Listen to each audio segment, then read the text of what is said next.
Hi, I'm Keenan, instructor for Solar Energy International and tech support for Green Go Solar Wholesale Distribution. Today we're going to be talking about solar poles and the footings that go under the ground. And we'll be talking about how we go from raw dirt to about what you see now. Not the structure, but just the underground. So we're starting off here. We've got our two pipes up there. We've got our holes dug to spec. One here, one over there.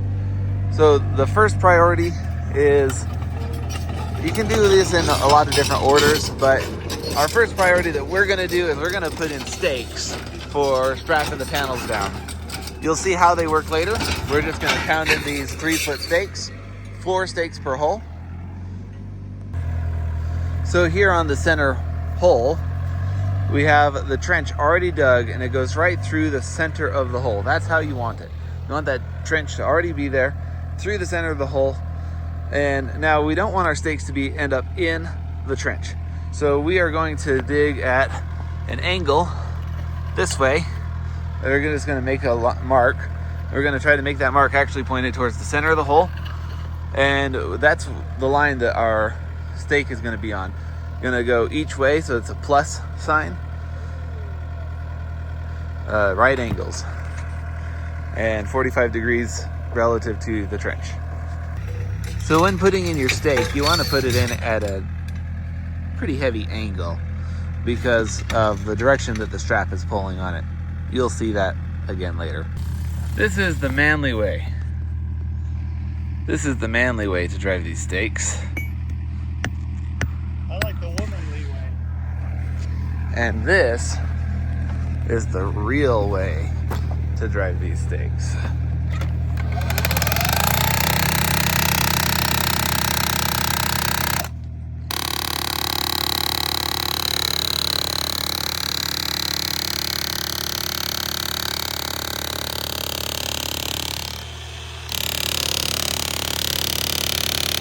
So if you want to move one of these poles, the best way to do it is hook a chain all the way along, and right in the center of the chain you have a hook.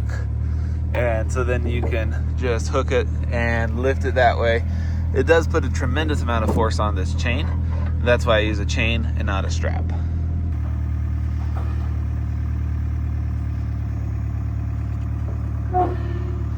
The hook is not quite in the center, but it'll work okay.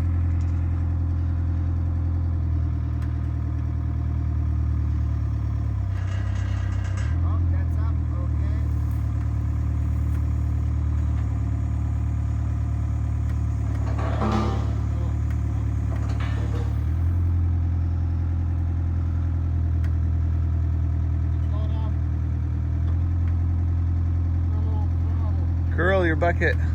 Uncurl. Uncurl your bucket,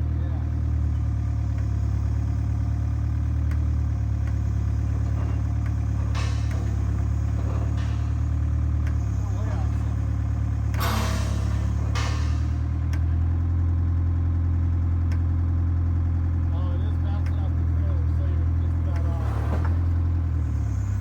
There you go.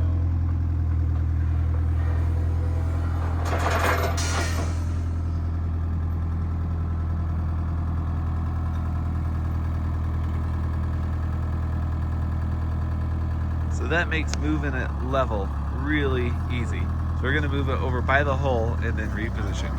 So we've got all the stakes in and we've staged our pipes. We're gonna do 2 as a test. One that's already reaching into the hole, and that one up there is well away from the hole. It's just 2 different theories of operation. We'll do both. So how we attach this is we take a strap, and I'm not gonna be able to do it with my hands and show you at the same time, but we take this strap and we attach it down maybe 7 feet down. The idea is we want it to be towards the top of the pipe, but we want it to be far enough down that this machine can actually lift this pole all the way off the ground, just in case we need to. On the upper one, we will definitely need to. So this big strap just goes around it, and this is one strap, and it hooks to itself here, these two. And then after that one is tight, it as you can possibly get it. Then I hook a second strap to that hook and up to the bucket. So that is our lifting point. Now, if we had shorter straps, that'd be ideal because we have a ridiculous amount of tail, but we have what we have. So the way we had this hooked the first time, if the bucket slacked off too far, it could actually come unhooked. So here we've got it hooked in a way where this hook up to the strap comes down behind them all and hooks up through, and then this one is hooked into that as a safety, and that is going to be much more secure. Let me know when you want the straps out again. Oh, we'll hook the straps back up. So on the last one, we forgot to hook these straps up first. You want to do this while it's on the ground, while it's easy to do. So here we go. Gonna just hook them all on there.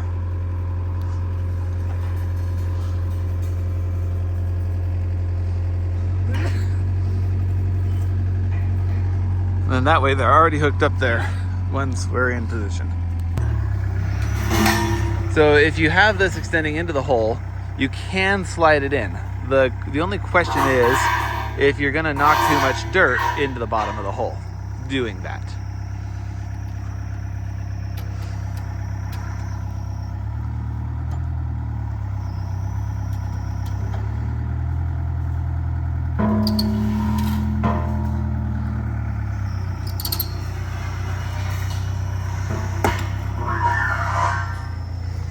Now, he can't really see the bottom of the hole, so my job is going to be to guide him, and we're going to try to get that, can't really see in there, it's so dark, try to get that pole in the bottom, middle of the hole.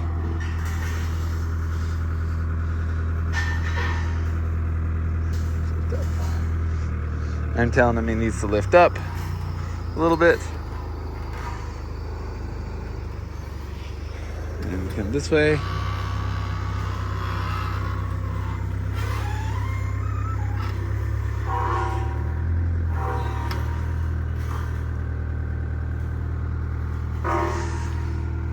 Now he needs to come away from the side of the hole so he can use the bucket. He can extend his bucket to make that happen.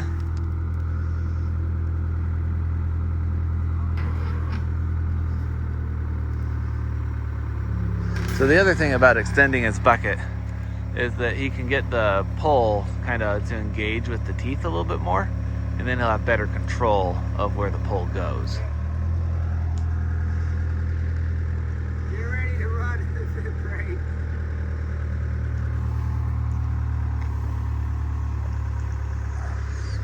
I think that's as far extended as I can go. Well, then you might need to drive.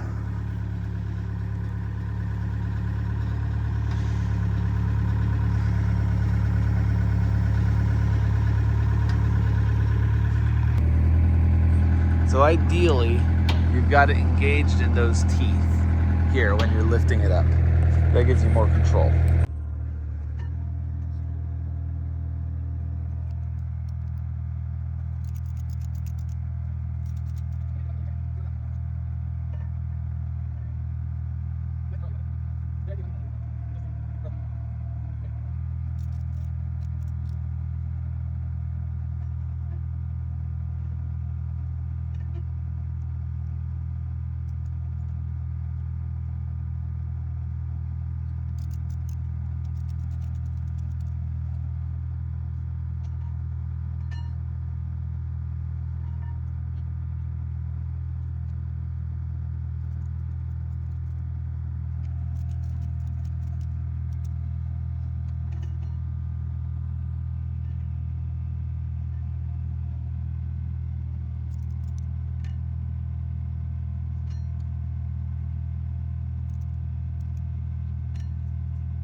So he's getting engagement there with his teeth.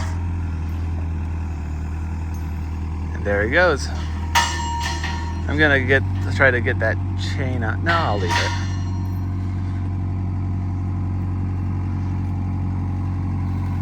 You might need some more guidance. We're gonna just drop down in that hole and level it up like the last one.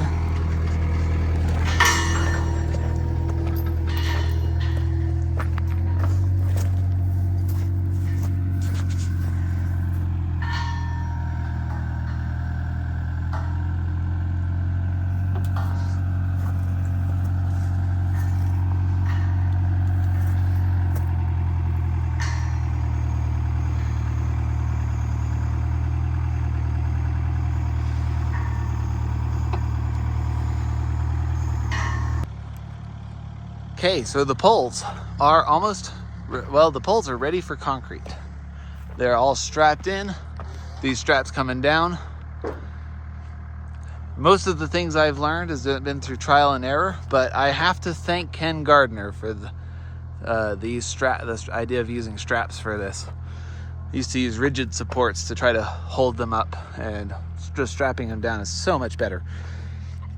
So the poles are ready for concrete, but one of the biggest mistakes I've seen people make is they pour concrete now. There's no conduit in here.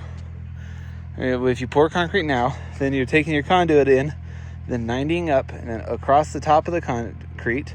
It's ugly, it's hard to work with, it's just a pain, and then 90ing up to the pipe. That's the wrong idea.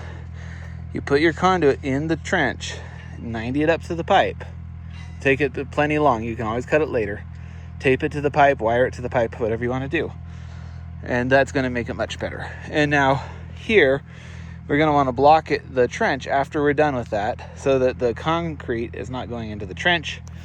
You can backfill a ways. What I've normally ended up doing is a pile of rocks right here at the opening to make a nice barrier so that your backfill's not going in and your concrete's not coming out. This time we're going to actually try using a plywood barricade. And I'm not sure how much my guys are going to do before I get back, so I'll definitely show it to you after it's done. Might be able to show it to you while we're doing it. So yeah, that's a wrap. Now, rebar. You're gonna be asking me why there's no rebar here. I'm not gonna talk about that in depth.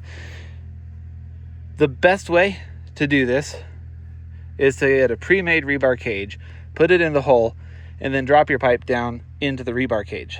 That's the best way. That's the nicest, easiest way. We didn't have the rebar cage made. So you can make a rebar cage after the fact. You can definitely do that. But the structural engineer will always tell you need rebar. And my lawyer tells me not to tell you whether or not I'm going to use rebar in this specific instance. This is not for a customer. This is for ourselves. So yeah, if you take any chances with that, I definitely didn't advise it. Anyways, we're not going to talk about rebar again. So there you have it. We'll be back to work on the conduit. All right, so they did the conduit and they chopped it off kind of low. I normally would have that run up the pipe quite a long ways. The biggest fear here is that while they're pouring concrete, because they did tape the top so it's not going to get full of junk or anything, but while they're pouring the concrete, if the concrete hits that pipe and pushes it down, then suddenly that top could go down too low. So that's the only concern there. They've got a little piece of plywood cut here to stop it. They've got a boulder. They've got some rocks over there, some more plywood over there. On this site, we're doing 2 conduits, 1 for each pole, and that's going to make some of the wiring cleaner and easier. Sometimes I have taken this conduit and gone up into a junction box so that I only have 1 conduit going back, but this time we'll do the 2 conduits going back. You'll also see this ground wire. That's just a number 6 bare wire, and that's running through the trench in addition to the ground wire that's in the conduit, and that just is better for lining protection, better for getting a good contact to the earth. All right, so they did the cement pour, and we just put in those boxes so that when it got to the top, we just raised it up a little bit like that. So when we backfill this and put a little dirt on top of that cement, that little bit of concrete right there is all that shows. So that makes it look a lot nicer when it's all said and done. So you can see it here. You can see the pipe on both sides. So that plan worked perfectly well. And if you made it this far into the video, then thank you so much for watching. If you want more tutorials, more things like this, please let me know. Of course, you'll probably find some mistakes that have been made, but hey, it's under progress. It's underway. Definitely not finished, but I've got to go. I'm gonna go teach a class in Colorado at SEI tomorrow. So this is where it sits for now. Y'all have a good night.